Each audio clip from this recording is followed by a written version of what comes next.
Oh my god, pink dogs and Louis XV jackets are so out. This season in Pan Am is all about archery, white roses, and child slaughter. Oh, and blue hair. Oh, it's so cute.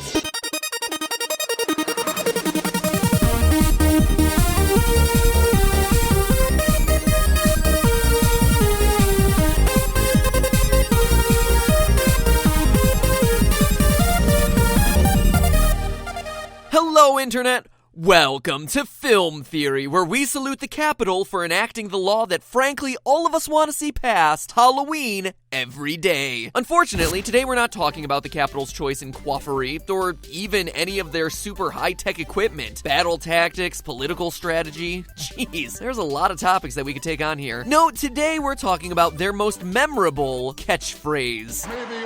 May the odds May the odds be ever in your May the odds be ever in your favor.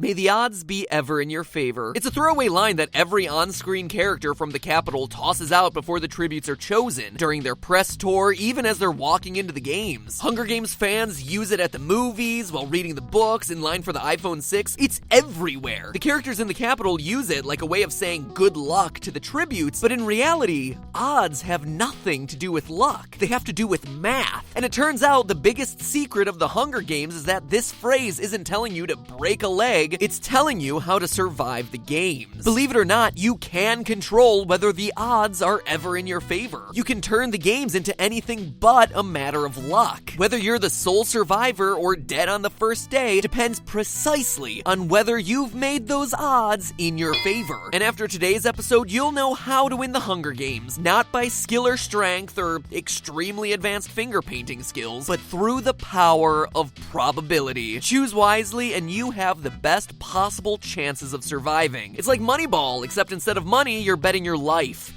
and the lives of 23 other innocent children. As you can tell, this is gonna be a really feel-good episode. Okay, so say you want to survive the Hunger Games. Step 1 that ensures that you live 100% of the time. I volunteer as tribute. Don't volunteer when your name isn't drawn. Odds are you survive every time. But okay, say you want to be a hero and you've just volunteered as tribute. Stupid decision, but since you're here, you need to move quickly. When you start the games, there are 24 total tributes, 2 from each district. As such, your starting odds for winning the Hunger Games are 1 in 24, which aren't going to get you very far. And I can already see you going into the comments and protest because it's definitely arguable that even from the very beginning, not all tributes are created equally. Rue doesn't have the same probability of winning as, say, Katniss or a career or Foxface. To that I say, wrong. In articles already published about the Hunger Games, it's been shown statistically that your odds of winning are actually equal no matter what your race, age, gender, or district. Based on the information available on past winners, it turns out that those factors actually don't impact your likelihood of survival. Winners come from both genders. Race and color certainly don't seem to be a big factor in Pan Am, and the age ranges of the winning tributes are definitely variable, making your starting characteristics in the Hunger Games a statistical wash. Say what you will about the fascism and gamified child slaughter, the Hunger Games aren't prejudiced. Even the careers, those kids trained from an early age to be sociopathic killers with the express purpose of surviving the games, who you would think have a higher probability of winning, actually don't. The math doesn't lie. So hey, that's great news for you if you're coming from one of the poorer districts. And if you're a career, well, sorry, you just wasted your life. Alright, so knowing that, you've arrived in the Capitol fresh off the train as a new tribute. What are you gonna do? Cry and contemplate the sweet release of death? Ha! Heck no! Mistake number 1 that tributes make is wasting this precious time. If you want to stack the odds ever in your favor, you do it before you're locked in the tube and the game's countdown begins. This isn't make out with PETA hour or write sappy letter home time. You have 1 week, 7 days in the Capitol to pregame, and pregame hard. No, not that kind of pregaming. The pre-Hunger Games pregaming involves 2 things: training and eating. To give yourself the best statistical advantage going into the arena, you start by carbo loading. No, really, it sounds stupid, but this isn't the time to work on your thigh gap for your Capitol-approved yoga tights. This is the time to put on the old LBSs. Just think of it like Thanksgiving, except it's I'll be thanking myself next week when all my friends are dead. But seriously, think about it. You don't know what type of arena you're entering, but one thing you do know from past games is there might not be any food for weeks. And you, as an active adolescent fighting for your life, are going to be burning 2,000 to 2,400 calories a day depending on your gender. Under the stress of fighting off jabberjays and bad CGI dogs, we can assume that you're gonna be burning far more than that, meaning that you wanna have some body mass to spare. As such, you significantly increase your odds of survival by putting on 5 pounds of fat leading up to the games. This gives you an extra 17,500 extra calories to survive on, or 8.5 days before your body starts shutting down from starvation, which honestly may be enough to get you most of the way there. The Hunger Games isn't always the same length, but we know the 74th game in movie 1 was 18 days long, meaning that technically you could survive almost half that time on practically nothing. In that same Hunger Games, 11 out of the 24 tributes died while trying to grab supplies and food. So from a probability standpoint, being able to survive independently significantly ups your chances in the long run. So great, you're feasting up a storm. Our next step is to make sure that you're using your training time well. You've got 3 days here in the gym, and let's face it, you're not going to be building any new weapon skills from scratch. So don't bother trying to become a master nunchucker in under a week. Instead, build the skills that result in the highest survival rates. Based on the 27 known winners from the movies and books, 11 of them won primarily because of their passive survival skills. Most of them, again, by not starving to death. This makes your first stop on the circuit edible plants and insects, as well as fire starting. Really sexy skills, I know. Well, we'll see who has the last laugh when you're not dying on poison berries. Also, among the 11 survivalist victors, several won by hiding for most or all of their game. So camouflage, ropes courses, and tree climbing are also top priorities, giving you both offensive and defensive tactical advantages. And speaking of offense, let's talk weaponry. Let's assume you're a quick study and you got all those other skills under your belt. The other major statistical advantage comes from studying blades. Of the 27 known victors, an astounding 8 of them won thanks to their use of blades. That's almost 30% of the total, whether it was knives or even swords. Realistically, you're not going to become a swordsman in a week, so learning to use a regular knife is going to be your best bet. On top of being the victor's choice of weapon, it also statistically is the most likely weapon to appear in the game. There are 25 known weapons that have appeared in the cornucopia across the 2 Hunger Games we see on screen. If you specialize in any other weapon, like,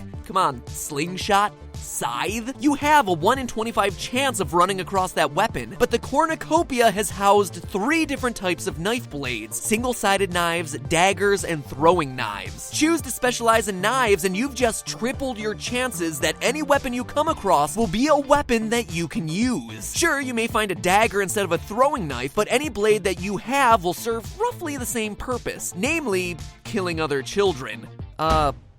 Yay? But since they're also so versatile, other tributes will be carrying knives as tools, meaning that if you come across a dead body, the odds are much higher that they're going to be carrying a knife than any other sort of weapon. I mean, honestly, what are you going to do with a trident? Roast 3 marshmallows at the same time? Knives are also one of the best offensive weapons to use to avoid getting killed by someone else. 5 of the 27 winners are known as brutality-based victors, meaning that they fought using brute strength and their raw athleticism. These are usually your careers or just your standard issue psychopaths. Statistically, you want to do everything possible to avoid getting in close to these tributes because they do all their killing melee style. On the other hand, you still need a method for taking them down if you need to. Because the odds are not in your favor for killing them up close, remember me mentioning throwing knives? You can double your knife use to train for throwing knives, giving you a weapon that can be used at any distance, whether you're throwing from 20 feet away or just, generally stabbing.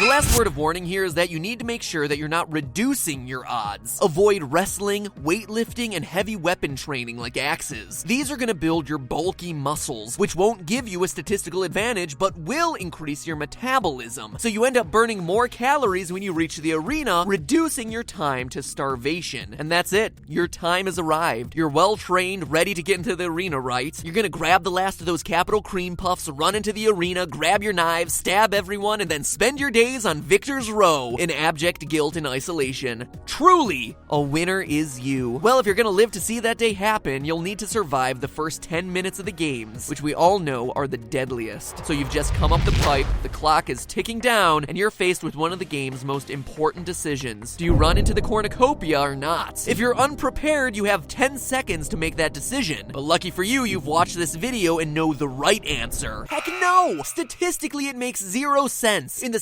24th games, 11 out of the 24 tributes died at the cornucopia. In the next year's quarter quell, 8 out of 24 die. That's an average 40% death rate, which immediately says that if you don't get involved in the cornucopia, your probability of winning instantly doubles, going from 1 in 24 odds to almost 1 in 10. That's huge! Sure, there may be a major weapon stash there, but the hand-to-hand athletes and the careers have a huge statistical margin here. Of the cornucopia deaths across 2 movies, almost 85% of the kills were committed in close quarters by careers. They're not starved, they're working at close range, and they're hyped on adrenaline, so it's literally the worst time to engage those guys. Yes, this significantly decreases your likelihood of picking up a weapon right off the bat, but for the first several days in the arena, lack of weapons doesn't matter. Your priorities in the game are the same as your training priorities. Survival first. In an ideal scenario, you want to pick off a supply bag, box, satchel, whatever, from a totally unoccupied corner of the cornucopia. It's definitely possible because we've seen it done twice in the first movie. You're not going to interact with another tribute while doing this, and seriously, if it looks like it's a contest, it's statistically better to abort than fight it out. So play it safe, stay alive, and run away. And with that, congratulations. You've successfully lived past the deadliest 10 minutes of the games. You're now a well-nourished survivalist ready to outlast the other frightened children. But seriously, what do you do now? Where do you go? Do you stalk other tributes, or do you run for cover? Should you build an alliance, or go it solo? Are tracker jackers edible? And most importantly of all, what is the one almost foolproof strategy that will guarantee you survive far longer than anything else you could possibly do in the games? Longer than anything we've discussed today.